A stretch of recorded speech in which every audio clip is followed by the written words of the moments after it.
gbogbo àwọn èèyàn gbàgbọ́ ń fu ọkàn àti iná kọ̀ṣó náà bára wọn lò.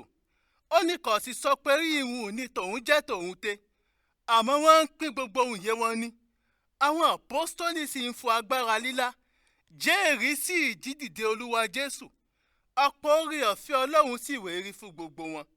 Ọ̀kan náà ò sì ṣẹlẹ́yìn ní nǹkan, nítorí pé rí àwọn èèyàn ní ilẹ̀ àbí ilé ń tà wọ́n, à ń kó owó àwọn ohun yẹn wọ́n tà náà wá, à ń kó fún àwọn àpọ́stólì.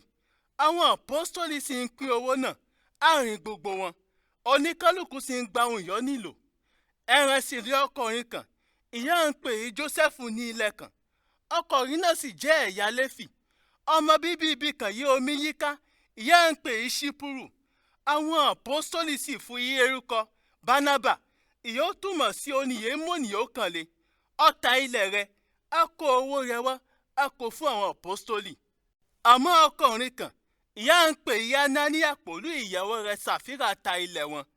Anania sì fún ọwọ́ so ọwọ́ pọ̀ pẹ̀lú ìyàwó rẹ̀, a mú apá kan pamọ́ iná owó ilẹ̀ náà. Ó sì kó yòókù wá, a kó fún àwọn àpọ́stólì.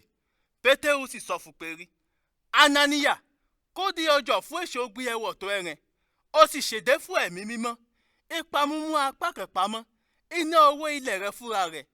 Ìyá ọ̀tọ̀ ìta ilẹ̀ náà, ṣé bí tẹ̀rẹ̀ là, ìyá òsì tó wà ta, ó ti lè fún owó ilẹ̀ rẹ̀ ṣeun yòówù yẹ. Kó dé òpinnu ọkàn rẹ̀ á ti ṣe irú wọn rẹ̀. Ọlọ́run ló ṣèdé fún kò jí àwọn ènìyàn.